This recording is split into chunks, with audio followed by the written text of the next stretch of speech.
Kali ini kita akan membahas forecasting. Ini bagian dari financial statement analysis. Ini adalah langkah yang keempat setelah business environment dan strategy analysis. Yang pertama, yang kedua accounting analysis, ketiga financial analysis, dan sekarang adalah prospective analysis. Dalam business environment dan strategy analysis kita sudah melihat bagaimana kondisi ekonomi, gimana lingkungan bisnis dari perusahaan, dan kemudian apakah strategi yang diambil oleh perusahaan untuk menghadapi persaingan dan seterusnya. Kemudian di accounting analysis kita sudah pelajari tentang bagaimana perusahaan memperoleh dananya, kemudian menginvestasikan, dan kemudian melakukan kegiatan operasi, yaitu financing, investing, dan operating activities. Kemudian financial analysis ini adalah tentang profitability analysis, apakah perusahaan bisa menghasilkan keuntungan yang cukup. Kemudian analisis cash flow, apakah menghasilkan cash yang memadai, dan kemudian risk analysis, analisis terhadap resikonya. Nah, kalau yang financial analysis ini kita sudah pelajari banyak di pelajaran manajemen keuangan ya. Nah, dan sekarang kita akan langsung beranjak ke prospective analysis. Nah, prospective analysis ini dilakukan dengan cara melakukan forecasting ya, prospektif. Jadi kalau semua yang kita hasilkan dari accounting analysis, financial analysis, atau yang kita hasilkan dari financial analysis ya, itu adalah berasal dari laporan keuangan perusahaan. Laporan keuangan adalah laporan historical. Nah, sedangkan value ini adalah menyangkut masa depan, sehingga kita harus melakukan forecasting untuk melihat prospek perusahaan di masa akan datang seperti apa. Nah, ini pentingnya kita melakukan prospektif, sehingga langkahnya adalah melakukan forecasting dari laporan keuangan yang sudah ada. Kita lakukan forecast, kemudian dari hasil forecasting ini kita akan melihat nilai atau intrinsic value dari perusahaan. Apa yang kita lakukan dalam forecasting, yaitu pertama kita harus memahami dulu perilaku dari financial indicator atau angka-angka yang kita peroleh dari hasil profitability analysis ya, atau dari accounting analysis tadi sebelumnya. Jadi angka-angka dari keuangan tadi, bagaimana perilakunya, sifatnya, sehingga kita bisa melihat ini gimana angka ini akan terjadi di masa akan datang, atau langkah kedua ya, untuk langkah-langkah kita untuk melakukan forecast di masa yang akan datang seperti apa angkanya tadi. Nah, yang ketiga tentunya ini juga ada resikonya ya, karena kita juga bukan ahli nujum, kita tidak tahu pasti angkanya akan menjadi berapa, sehingga perlu ada sensitivity analysis. Angka itu range dari angka berapa ke berapa dengan berbagai kemungkinan. Nah, ini yang kita lakukan dalam forecasting nantinya. Nah, apa itu forecast? Nah, kita lihat nih bahwa ternyata informasi yang kita peroleh dari financial analysis ya, asumsinya dari laporan keuangan itu adalah historical. Sedangkan untuk keperluan manajemen, untuk keperluan investor, dan untuk keperluan lainnya yang dilakukan oleh analisis laporan keuangan atau perencanaan yang kita lakukan, itu adalah kita melihat di masa yang akan datang, atau istilahnya forward looking ya. Sehingga kita ini harus melakukan perencanaan dan melakukan ini ya, evaluasi atas kinerja di masa yang akan datang. Nah, jadi langkahnya ada dua nih, berarti pertama adalah melakukan forecasting, melakukan perkiraan, dan kemudian melakukan valuasinya, penilaian ya kan, atau evaluasinya. Nah, forecasting akan kita pelajari pada sesi ini, dan valuasi akan sesi yang berikutnya. Nah, forecast ini akan dimulai dari yang kita ini lakukan 3 tahap yang sebelumnya tadi, dari mulai industri analisis yang strategi itu, gimana strategi perusahaan yang sekarang, kemudian bagaimana kompetisinya, kemudian apa yang mendorong perusahaan untuk bisa hidup atau tumbuh, sampai seberapa ini bisa terjadi atau dilakukan, bertahan kondisinya seperti ini. Nah, ini adalah di industri dan strategi analisis. Ini penting sekali untuk kita melihat ke masa yang akan datang. Kemudian accounting analysis, kita melihat di dalam laporan keuangannya tadi, apakah ada yang terlalu tinggi atau terlalu rendah dicatatnya secara akuntansi ya kan ya. Kemudian implikasinya di masa yang akan datang seperti apa. Nah, ini accounting analisisnya kita sudah melakukan kemarin. Nah, yang ketiga financial analysis, Jadi apa yang telah dilakukan oleh perusahaan itu menghasilkan kinerja. Kinerjanya ini seperti apa nih? Apakah kinerjanya ini bisa berdasarkan datang atau enggak? Apakah financial analysis atau rasio-rasio barangkali yang kita hasilkan kemarin, rasio-rasio kinerja tadi akan bisa tetap sampai ke depan, atau ini hanya kejadian di masa yang lalu atau seperti apa. Nah, ini harus kita lihat, kita pertimbangkan dalam melakukan forecast ini. Nah, bagaimana teknik untuk forecasting itu sendiri? Ada berbagai macam teknik dan berbagai macam cara ya pendekatan. Ini yang kita sajikan di sini adalah cara atau salah satu pendekatan, berbagai macam ya. Nah, tapi yang jelas yang terbaik itu adalah melakukan forecast secara komprehensif ya. Apa itu artinya komprehensif? Yaitu melakukan forecast untuk semuanya, seluruhan dari laporan keuangan ya, baik itu earning, cash flow maupun balance sheet-nya, sehingga kita bisa langsung menguji nih asumsi-asumsinya apakah realistis atau tidak ya kan ya. Karena ada sales, ada working capital, kemudian ada cash flow, ada aset, kewajiban dan seterusnya, itu apakah asumsi yang kita buat untuk melakukan forecast tadi itu realistis atau terkonfirmasi dengan sendirinya. Jadi nyambung, atau bahasa kita ya, apakah asumsi yang kita lakukan tadi nyambung untuk semua angka ini tadi, sehingga bisa kita perkirakan bahwa forecasting ini tepat. Karena berbagai cara melakukan forecasting, berbagai tekniknya tadi, sehingga hanya satu barangkali yang harus kita pegang, bahwa asumsi yang kita pakai ini adalah realistis ya kan. Karena kualitas dari forecasting ini adalah. Nah, kali ini kita akan melakukan teknik forecasting yang ini ya, salah satunya ya, dengan cara ini 11 langkah ya, 11 langkah. Apa yang kita lakukan? Yang pertama, melakukan forecast terhadap sales. Ini dimulainya pasti dari sales ya, karena kegiatan perusahaan itu adalah dipicu oleh sales ya. Kemudian asset turnover dan net operating assetnya, ini yang kedua. Ketiga, kalau ada angka-angka yang barangkali kurang pas, kita harus bisa merevisi forecast dari salesnya tadi. Yang keempat, melakukan forecast atas profit margin dan net operating profit after tax, NOPAT-nya.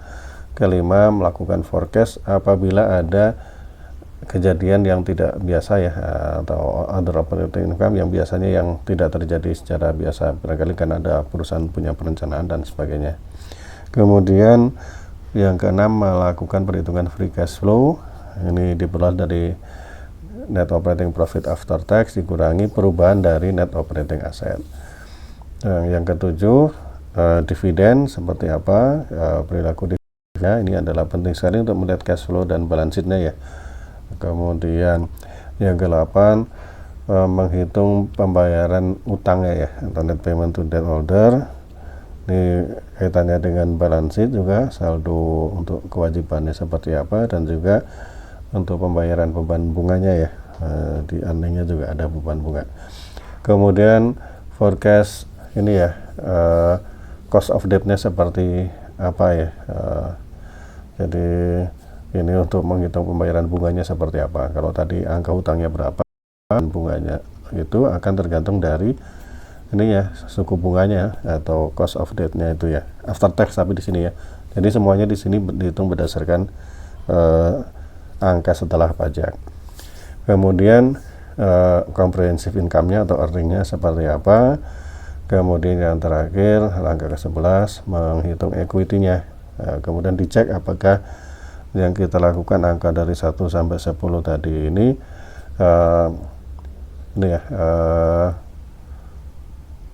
balance, itu apa bahasanya ya, balance itu ya, sehingga kita bisa yakin bahwa asumsi yang kita lakukan, langkah-langkah ini tadi akan menghasilkan laporan keuangan yang komprehensif, yang realistis. Kita akan mempraktekkan langkah-langkah untuk melakukan forecast ini ya. Yang pertama adalah memforecast sales ini. Ini adalah yang terpenting. Kita lihat ini sales ini dari berbagai macam cara ya, Pertama kita bisa melihat dari sales di masa yang lalu atau historical. Kemudian kita bisa melakukan juga forecast ini dengan cara melihat strategi perusahaan ya di masa yang akan datang seperti apa, ya kan ya, atau targetnya seperti apa, ya kan ya. Kemudian kondisi persaingan seperti apa, ini kita bisa lihat. Biasanya sales ini kalau untuk perusahaan, karena ini adalah dalam persaingan, tidak akan bisa selamanya tinggi ya. Jadi biasanya sales ini akan berada pada titik rata-rata tertentu ya, pada level tertentu atau converge ya istilahnya ya. Misalkan perusahaan yang tadinya salesnya tinggi, pasti sales growth-nya tinggi, pasti nanti akan menurun. Perusahaan yang sales growth-nya menurun pasti akan bisa naik kan ya. Kenapa? Kalau sales growth-nya tinggi akan memancing banyak perusahaan yang masuk untuk ini ya, untuk melayani, sehingga karena persaingan terpaksa sales growth-nya akan jadi turun. Nah, kalau sales growth-nya terlalu kecil, biasanya akan ada perusahaan yang keluar atau seperti apa, ya kan, sehingga nantinya sales growth-nya akan bisa naik. Jadi ini biasanya akan converge di level tertentu. Ini sales growth ya, bukan sales ya, sales growth ya. Nah, ini pertama kita lakukan. Nah, di sini kita lihat nih 20% di tahun 2005, 18, 15, 15, 19 dan seterusnya 15 barangkali ya. Kemudian yang kedua adalah melakukan forecast terhadap asset turnover ya kan? Dan menghitung net operating asset. Nah, asset turnover ini tergantung dari perusahaan ya. Biasanya ini adalah konstan. Kenapa konstan? Karena asset turnover ini adalah kita umpamakan sebagai teknologi ya, bagaimana aktivitas perusahaan itu ya kan. Jadi biasanya aktivitasnya itu adalah pada suatu kondisi yang normal ya kan. Kecuali ada perubahan teknologi, ada temuan baru, atau ada penggabungan usaha atau lain sebagainya, sehingga asset turnover-nya bisa berubah. Tapi biasanya asset turnover ini adalah akan konstan ya, karena ini akan dipengaruhi oleh banyak hal dari perusahaan. Nah, kalau aset turnover tahu, salesnya tahu, berarti kita bisa tahu berapa net operating assetnya. Nah, ini dari rumus aset turnover, kemudian dibalik kita hitung net operating assetnya. Kemudian langkah ketiga, nah kalau misalkan ini nggak pas, misalkan dilihat adalah kita cek ya apakah ada angka yang agak aneh, misalkan salesnya terlalu tinggi atau apa, bisa kita kurangi pada angka-angka tertentu dan seterusnya. Nah, di sini kita anggap udahlah selesai ya kan, sales forecastnya udah bagus ya kan. Nah, yang keempat langkahnya adalah melakukan forecast terhadap profit margin ya, yaitu berapa sih profit marginnya, dan kemudian menghitung net operating profit after tax ya kan. Nah, profit margin juga sama nih. Profit margin ini biasanya akan bahasanya itu akan tercapai pada titik yang normal atau rata-rata atau converge tadi, apapun istilahnya ya. Kenapa? Kalau profit margin yang terlalu tinggi biasanya akan mengundang persaingan, kompetisi akan masuk ya kan ya, sehingga akan membuat profit margin ini menjadi kembali ke titik yang normal kembali. Nah, kalau kita tahu profit marginnya, kita bisa menghitung ini ya, net operating profit after tax ya, dari sales kali profit margin. Nah, ini di sini bisa kita lihat profit marginnya tetap ya pada 6,5%, dan kita bisa hitung net operating profit after tax. Nah, kemudian langkah kelima, kalau ada unusual item dari operating income ya kan, kita di sini melakukan forecast terhadap operatingnya ya. Nah, kalau yang extraordinary item nggak kita forecast. Jadi operating income yang unusual seperti apa ya kan ya, di sini asumsinya nggak ada lah ya kan ya, karena nggak ada perencanaan atau sesuatu yang akan dilakukan oleh perusahaan. Yang keenam, kita hitung free cash flow-nya. Free cash flow itu adalah profitnya ya kan, net operating profit after tax dikurangi change in net operating asset. Kenapa? Ya, kalau asetnya bertambah, operating asetnya bertambah, maka kita harus menyiapkan cash flow untuk melakukan penambahan tadi, sehingga sebenarnya cash flow ini asalnya dari profit dikurangi perubahan dari net operating asset. Nah ini, jadi kita dapat free cash flow. Nah, free cash flow ini penting sekali ya. Ini kita sekarang masih pada tahap forecasting ya. Nanti free cash flow ini juga salah satu yang jadikan dasar untuk melakukan valuasi.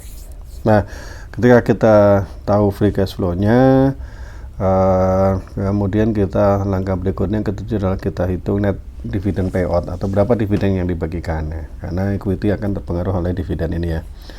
Nah, biasanya dividen ini kita proyeksikan atau kita forecast adalah ini kebijakan ya, seberapa persen dari bagian dari profitnya ya kan. Ya, di sini misalkan 35% ya kan. Jadi berapa nopatnya, 35% adalah bagian dari dividen. Nah, ini salah satu kebijakan ya, policy dari perusahaan ya. Ada perusahaan yang melakukan dividennya growth-nya secara tetap atau dividennya tetap, atau kemudian payout rasionya yang tetap. Nanti tergantung dari kebijakan perusahaan. Nah, ini bisa kita hitung di sini ya, kita forecasting kan. Nah, langkah berikutnya adalah penghitungan payment kepada debt holders ya kan ya. Debt holders ini untuk membalanskan atau menyamakan kewajibannya ya. Jadi net payment untuk yang ini ya, pemilik yang kreditor dari perusahaan. Ya, itu berapa nih free cash flow-nya dikurangi dividen ya kan ya. Free cash flow dikurangi dividen, ini adalah net payment-nya. Nah, kemudian langkah yang ke-9 adalah melakukan forecast terhadap ini cost of debt-nya ya. Cost of debt-nya, kemudian menguji berapa sih saldo utangnya gitu kan ya. Nah, jadi yang pertama, cost of debt-nya berapa sih, suku bunga yang yang harus dibayar oleh perusahaan untuk utangnya secara rata-rata ya, secara keseluruhan after tax ya. Nah, ini kita proyeksikan di sini. Di sini misalkan 6,5% nih after tax ya kan. Kemudian saldo utangnya kita sudah bisa lihat dari laporan keuangan yang aktual, tinggal dikalikan aja. Jadi biaya bunga itu adalah saldo awal dari utang dikalikan dengan ini tadi ya, cost of debt-nya ya, sehingga bisa hitung cost of debt-nya. Kemudian closing debt-nya atau saldo akhir dari utangnya seperti apa? Ya, saldo akhir utang itu adalah asumsinya adalah saldo awal utang ditambah bunga dikurangi repayment gitu ya. Nah, jadi dengan perhitungan ini, langkah ke berapa tadi ya, 8 dan 9 ini kita berusaha untuk melakukan integrasi ini, melakukan secara komprehensif sehingga angkanya akan jadi nyambung nih ya, antara utang dengan equity-nya. Nah, jadi terakhir tadi adalah closing debt atau jadi adalah opening debt atau saldo awal utang ditambah suku bunga dikurangi repayment. Nah, sehingga ketika ketahuan berapa sisi saldo akhir dari utangnya ini, kita bisa hitung leverage-nya. Ini untuk checking aja ya. Nah, ini leverage-nya ini saldo utang dibagi net operating asset. Sehingga kita bisa lihat nih apakah angkanya masih logis atau enggak ini ya, leverage-nya ya. Jadi kalau bisa terlalu tinggi, berarti ini agak ada yang aneh gitu kan ya angkanya. Ini adalah untuk checking aja. Kemudian langkah ke-10 adalah melakukan perhitungan comprehensive income ya kan ya. Dari mana nih? Dari operating profit after tax dikurangi bunga tadi ya, atau di sini net financial expenses after tax. Jadi ini adalah comprehensive income atau earningnya atau net income-nya ya, asumsinya gitu. Nah, yang terakhir adalah equity-nya. Equity ini ada dua cara ya, yaitu pertama dari sisi balance sheet-nya. Balance sheet itu adalah net operating asset kurangi utangnya, itu adalah equity. Kemudian bisa juga equity ini adalah saldo awal dari equity-nya ditambah income-nya atau earning-nya dikurangi dividen. Nah, ini angkanya ini dari dua cara ini harus nyambung nih, sehingga kita hitung dengan dua cara ini. Kalau angkanya sama, berarti apa yang kita lakukan prediksi di atas ini adalah sudah nyambung ya, atau sudah realistis ya.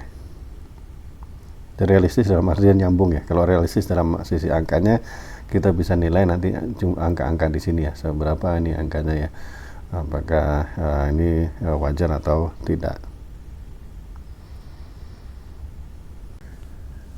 Nah, dari hasil perhitungan yang 11 langkah tadi, kita bisa membuat proyeksi ya, atau proforma dari balance sheet, income statement, dan statement of cash flow-nya. Kita bisa lihat di sini angkanya.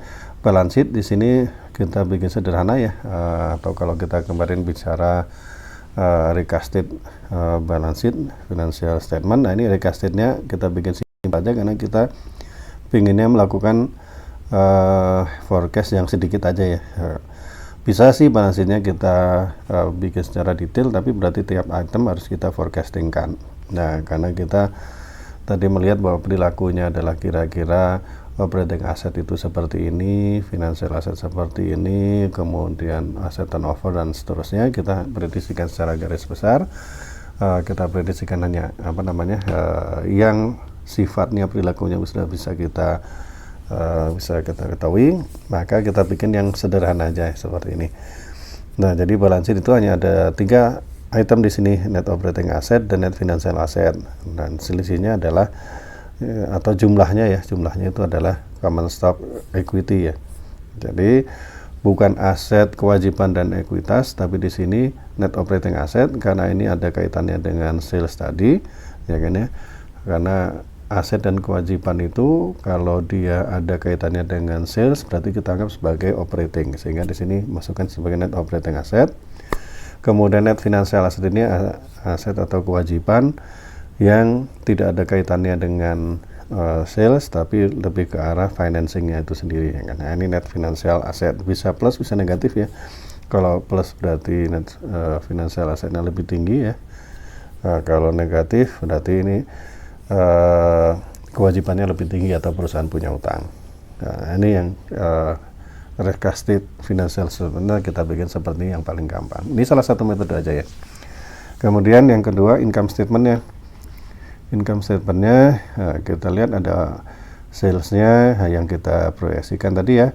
Kemudian ada COGS, ada gross profit margin, other operating expense. Ini biasanya adalah fungsi dari sales ya. Nah, adalah persentase dari sales. Nah, ini kalau ada angkanya atau presentasinya bisa kita masukkan di sini. Tapi ujung-ujungnya kan ini menghasilkan net operating profit after tax atau operating income. Nah, di sini kita kunci tadi profit margin itu adalah operating income atau net operating profit after tax, sehingga kita langsung bisa hitung ya angkanya seberapa. Dan ada net financial expenses tadi yang asalnya adalah dari ini ya, saldo awal hutang kalikan dengan ini ya, dengan cost of capitalnya, cost of debt ya. Nah, ini income statementnya jadi. Kemudian statement of cash flow-nya diringkas di sini, operation dan investing activities ini karena kaitannya dengan kegiatan operasi, ya kan ya. Karena kita nggak mau memprediksikan depresiasinya seperti apa, maka investing dan operating ini kita jadikan satu, sehingga gampangnya operating income bisa kita lihat. Ini tadi ya angkanya seberapa dari nopan tadi. Kemudian perubahan dari net operating asset. Perubahan ini kan artinya ada pembelian atau investasi atau penjualan aset dan lainnya, kita masukkan dalam baris ini, change in net operating asset. Nah, kalau depresiasi biasanya ngurangi operating income tapi nambah pembelian ya, asumsinya ya, net operating asset apa bahasanya. Kalau misalkan net operating assetnya nambah, itu artinya pembeliannya ditambah dengan depresiasi ya, gitu ya. Jadi ini bisa kita asumsikan, bisa kita ringkas dengan satu baris nih. Operating dan investing activities ini adalah merupakan free cash flow dari perusahaan. Nah, free cash flow ini kita gunakan untuk financingnya. Di sini ringkas, financingnya adalah untuk membayar dividen dan kemudian untuk membayar hutang atau melakukan hutang, tergantung yang mana yang lebih besar ya. Kalau sisa berarti untuk membayar hutang, Kalau misalkan ini apa namanya, kalau kurang berarti untuk melakukan utang baru.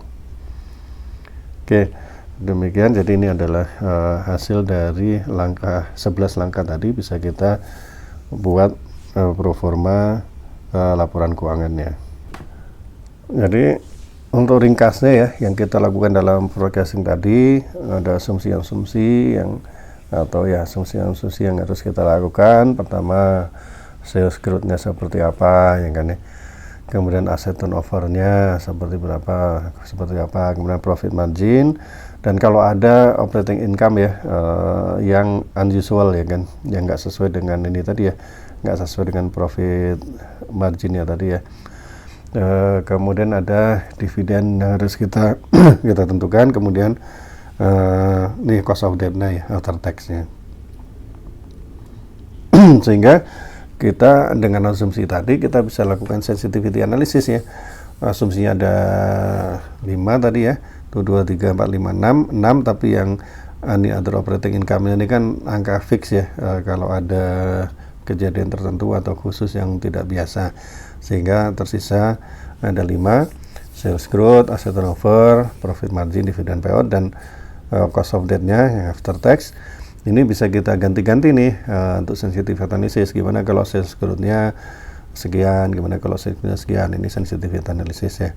Gimana kalau asset turnover-nya berubah, dan seterusnya. Dan nanti setelah kita melakukan valuasi, kita bisa juga merubah cost of capital-nya seperti apa, cost of capital equity-nya maksudnya ya. Nah, jadi seberapa sensitif forecast ini dan valuasi nantinya akan berubah dengan perubahan dari sales growth, asset turnover, dan asumsi yang sudah kita buat ini.